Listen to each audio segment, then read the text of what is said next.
अंगूठा छाप। अगर ये शब्द आप जब सुनते हैं तो थोड़ा सा अजीब सा लगता है कि नहीं? यार वो अंगूठा छाप है, लोग क्या कह रहे हैं? इसका मतलब ये है मूर्ख है वो, उसको कुछ आता जाता नहीं है, अज्ञानी है, उसमें समझ नहीं है। तरह तरह वजह वजह की बातें बताते हैं और हम बोलते हैं, एक छाप लगा देते हैं उसके जीवन पे, अरे वो तो अंगूठा छाप है। क्या ये सही है? मेरे ख्याल में, और आप भी समझ सकते हैं कि बिल्कुल गलत तरीका है किसी को भी किसी के बारे में बताने के लिए। अंगूठा छाप, आखिर ये शब्द आया कहाँ से, अंगूठा छाप? एक्चुअली क्या होता था कि पुराने समय में कुछ लोग ऐसे लोग होते थे, और शायद आज भी है कि कुछ गांव के लोग शायद उतने पढ़े लिखे नहीं होते थे, तो यदि किसी सरकारी कागजात या डॉक्यूमेंट में राशन कार्ड हुआ या आधार कार्ड हुआ, आजकल तो खैर ये ज़रूरी है, लेकिन फिर भी अगर उनको सिग्नेचर करना नहीं आता था, हस्ताक्षर करना नहीं आता था, तो भैया यहाँ अंगूठा लगा दो। तो अंगूठा फिर वो लगा देते थे स्याही से भर करके, और ये उनका एक प्रकार का सिग्नेचर हुआ, एक प्रकार का हस्ताक्षर होता था।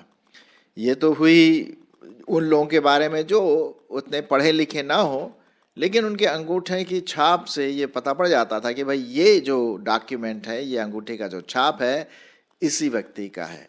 आजकल यदि आप जाएं किसी भी सरकारी दफ्तर में या बैंक में या गवर्नमेंट के कागजात पे, तो अब वो अंगूठा ही काम आता है।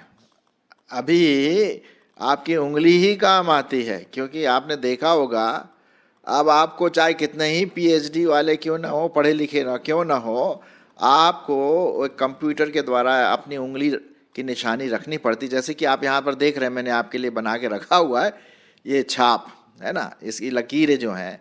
अब आपको चाहे बैंक में अगर पैसे डालने हैं, निकालने हैं, या राशन कार्ड बनवाना है, अभी मुझे यही करना पड़ा राशन कार्ड बनाने के लिए। क्या मुझे सिग्नेचर करना नहीं आता? आता है, लेकिन नहीं साहब, आपको यहाँ अपना अंगूठा या जो भी उंगली है उसकी निशान लगानी है, और वो कंप्यूटर के द्वारा जनरेट करके फिर वो आपको बताता है। तो अब ये बहुत ज़रूरी हो गया है। ज़रूरी नहीं है कि अब अज्ञानता की बात है यहाँ पर, मूर्ख वगैरह की बात है, जी नहीं। अभी तो बुद्धिमत्ता इसी में है कि आप अपने अंगूठे का छाप लगाए, नहीं तो आपका काम नहीं होगा। मेरा ऐसे ही हुआ, उसने कहा कि भाई आपको यहाँ पर अपना अंगूठा लगाना पड़ेगा, और मुझे करना पड़ा, तभी वो कंप्यूटर के द्वारा फिर वो तैयार होता है। वो इसलिए होता है क्योंकि क्या होता है कि हमारे अंगूठे में या उंगलियों में ऐसे लकीरें बनी रहती है जो कभी मिटती नहीं है, और वही लकीरें आप ही के हाथ की होंगी और किसी दूसरे के हाथ की नहीं होंगी। तो अलग अलग प्रकार की लकीरें हैं। जब आपका नाम मैच करके आपके उंगली के जो लकीरें हैं जब मैच करती है, तब उससे पता पड़ता है यार ये व्यक्ति सही है, यही वो व्यक्ति है, यही वो पहचान है ना, लकीरों की।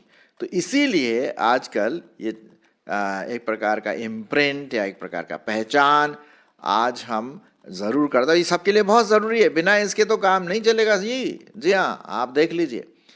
तो ये इसलिए होता है कि हम उस व्यक्ति की सही रूप से पहचान करें। अब कोई बोलता है भाई आपका नाम क्या है? मेरा नाम फलाना फलाना है। तो नाम से तो ऐसे हजारों लाखों नाम होंगे। अब उसके साथ ये भी पक्का करना है कि भाई ये आप वही व्यक्ति हैं जो आप कह रहे हैं। तो इसलिए आपको उन लकीरों की छाप भी देनी पड़ती है कंप्यूटर में।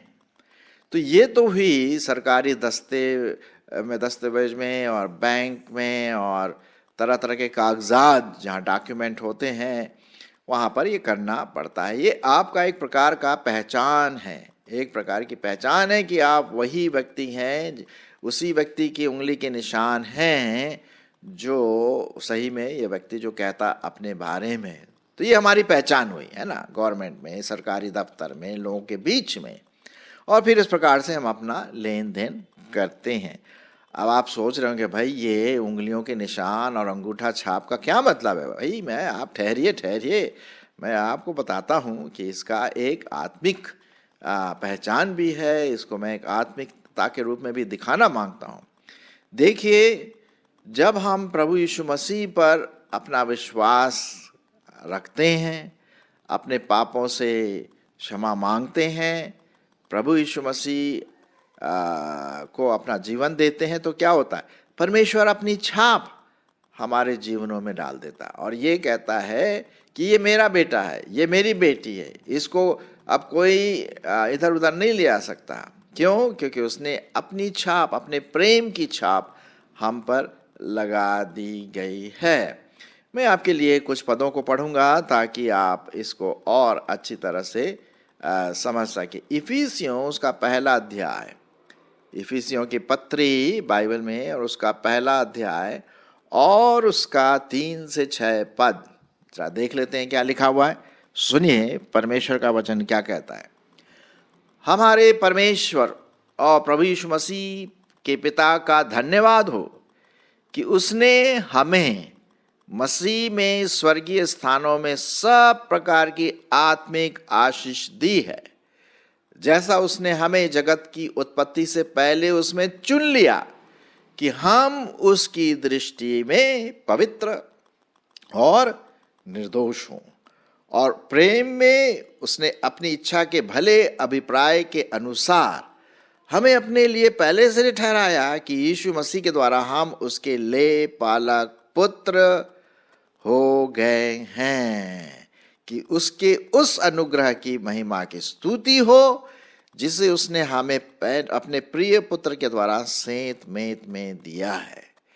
तो पहला हम देखते हैं कि परमेश्वर ने अपने प्रेम की छाप, अपने अनुग्रह की छाप, अपने पिता होने की छाप हम पर लगा दी है जब हम उस पर विश्वास करते हैं। हाँ, अब उसकी छाया हमारे ऊपर है, उसकी छाप हमारे ऊपर है, और ये छाप बताता है, ये निशान बताता है कि हम परमेश्वर की संतान हैं। और यही बात यहाँ पर हम पढ़ते। दूसरी बात हम ये भी देखते हैं कि जब हम प्रभु यीशु मसीह की संतान बन जाते हैं, पुत्र और पुत्रियां होते हैं, तो वो हमें पवित्र आत्मा से भी छाप लगाता है, अपने निशान छोड़ता है। जैसे कि अगर आप गए पोस्ट ऑफिस में, तो पोस्ट ऑफिस में अगर आपको कोई पार्सल या चिट्ठी रजिस्ट्री करनी है तो उसमें क्या होता है? उसमें छाप लग जाती है पोस्ट ऑफिस की, अपना स्टैंप लगाते हैं। उनके उन निशान जो होते हैं, पर्टिकुलर जो निशान होते हैं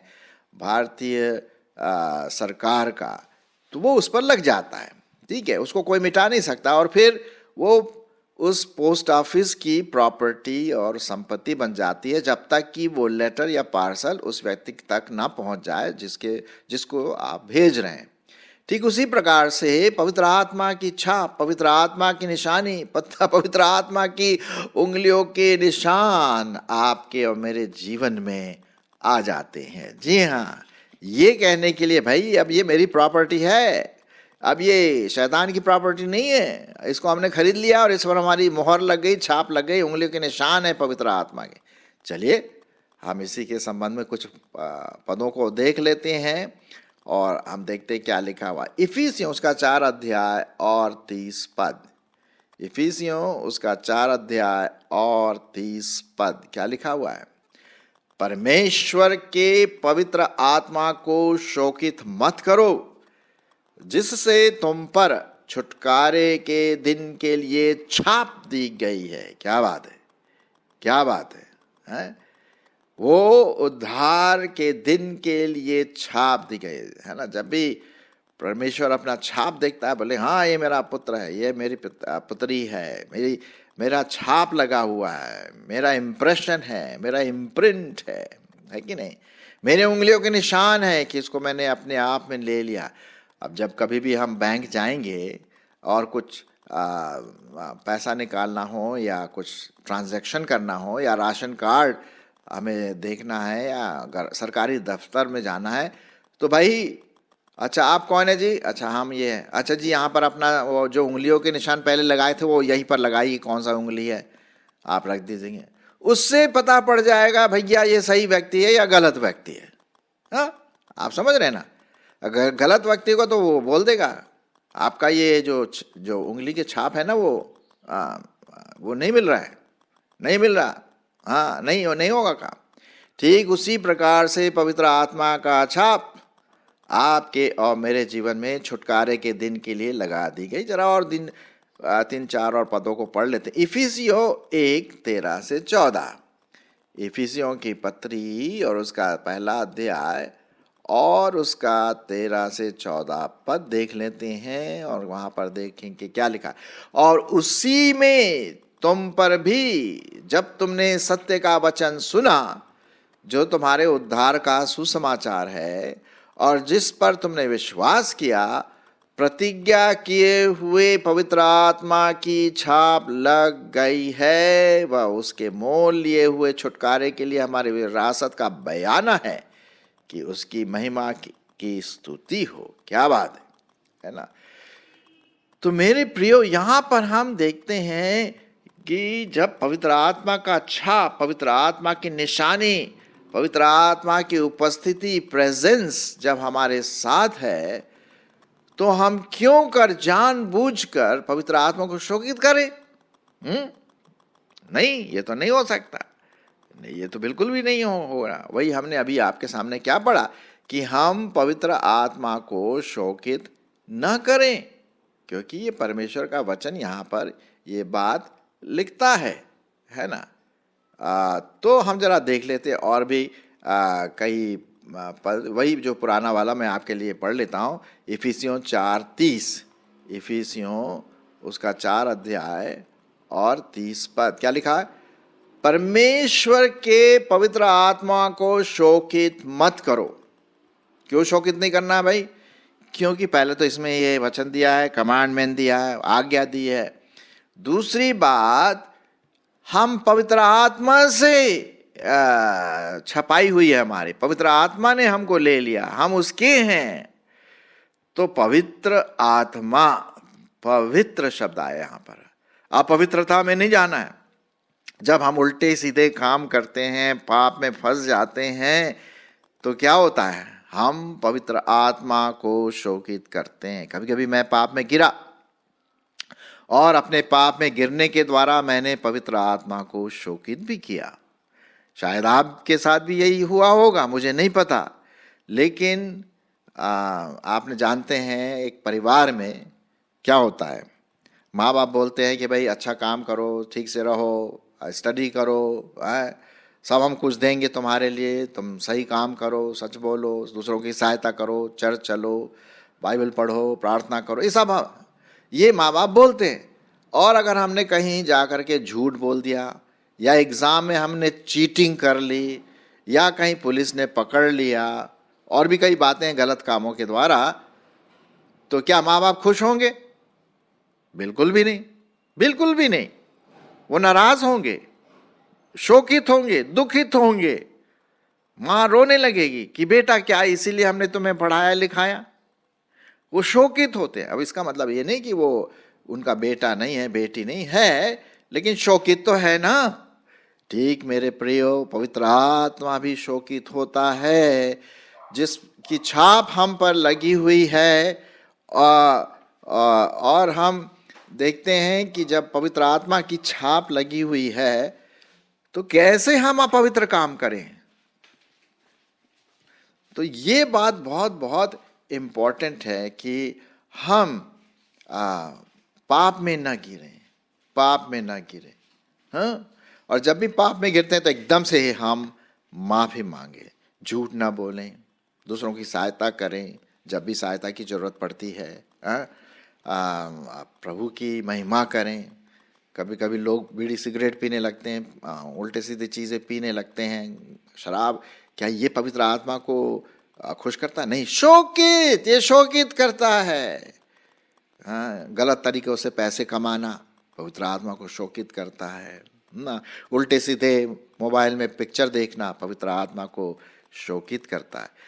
हमें पवित्र आत्मा को शोकित नहीं करना है। क्यों?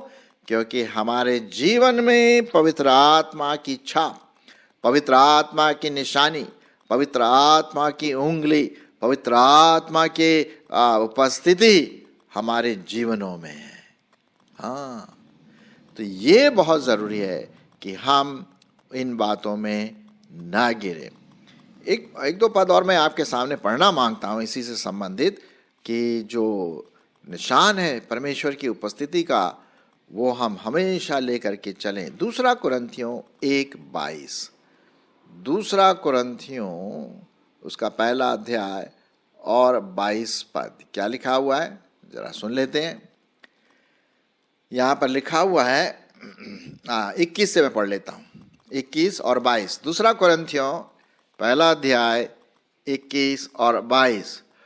और जो हमें तुम्हारे साथ मसीह में दृढ़ करता है और जिसने हमें अभिषेक किया वही परमेश्वर है, जिसने हम पर छाप भी कर दी है और बयाने में आत्मा को हमारे मनों में दिया है। कितनी अच्छी बात लिखी। वही छाप, वही पवित्र आत्मा की प्रेजेंस, पवित्र आत्मा की उंगलियों की छाप अगर हम ऐसे कहें हम पर है तो हमसे लोग प्रसन्न हो गए हमारे जीवनों के द्वारा। क्यों? क्योंकि हम पवित्र कार्य करने के द्वारा प्रभु यीशु मसीह की महिमा करते हैं, परमेश्वर की महिमा करते हैं, त्रिएक परमेश्वर को आदर देते हैं, उसका भय मानते हैं, क्योंकि पवित्र आत्मा की छाप हमारे जीवनों में है। एक और बहुत अच्छा पद मैं आपके लिए पढ़ना मांगता हूँ और इससे प्रभु यीशु मसीह ये कहना मांगते हैं कि जब हमने तुम पर छाप लगाई तो तुम भी अपने जीवनों में उस छाप को रिस्पेक्ट दो, आदर करो और अपने जीवनों में इन भले कामों को करें। कौन से भले काम की बात कर रहे हैं?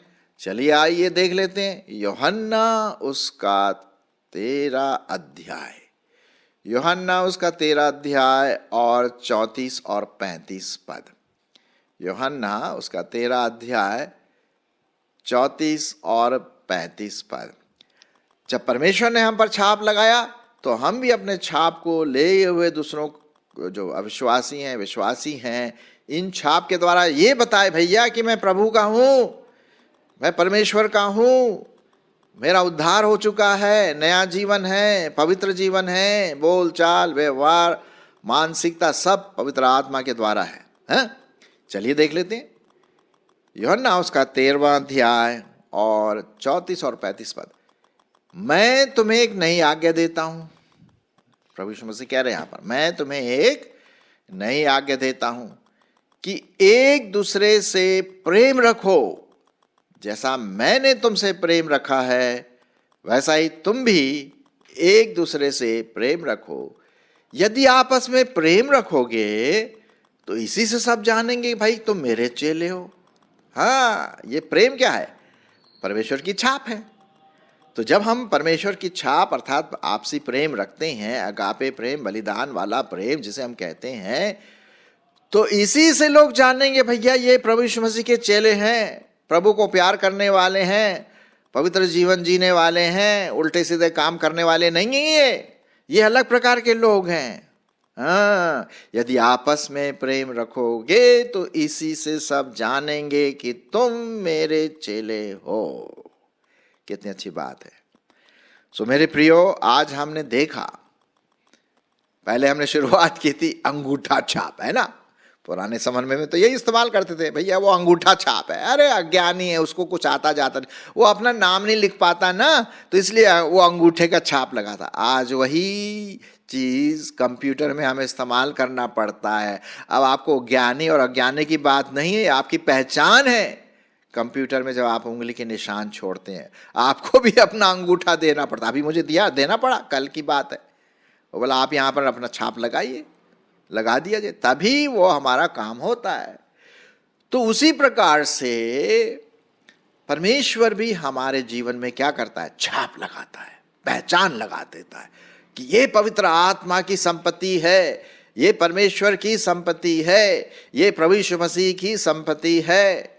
हाँ, और जब हम परमेश्वर की संपत्ति हैं तो हम पवित्र आत्मा को शोकित बिल्कुल भी ना करें अपने गलत कामों के द्वारा, पापों के द्वारा नहीं।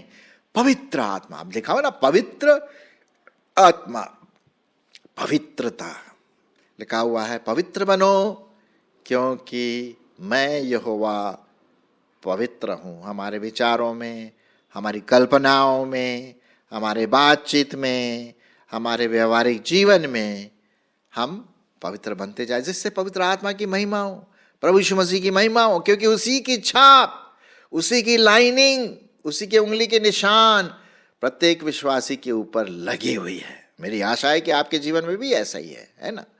और फिर उसके बाद हमने देखा कि और भी एक और निशानी हमें दूसरों के लिए छोड़ना है कि मैं परमेश्वर का बेटा बेटी हूं, उसका छाप मेरे में लगा है प्रेम के द्वारा।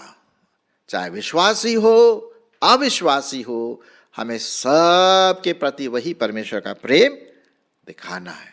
ठीक है, तो आइए हम यहां जैसे लिखा हुआ ना, अंगूठा छाप तो होना ही पड़ेगा अभी, लेकिन उससे भी छाप है, उससे भी इंपॉर्टेंट बड़ी बात है पवित्र आत्मा छाप वाला व्यक्ति। परमेश्वर हमारी अगुवाई करे।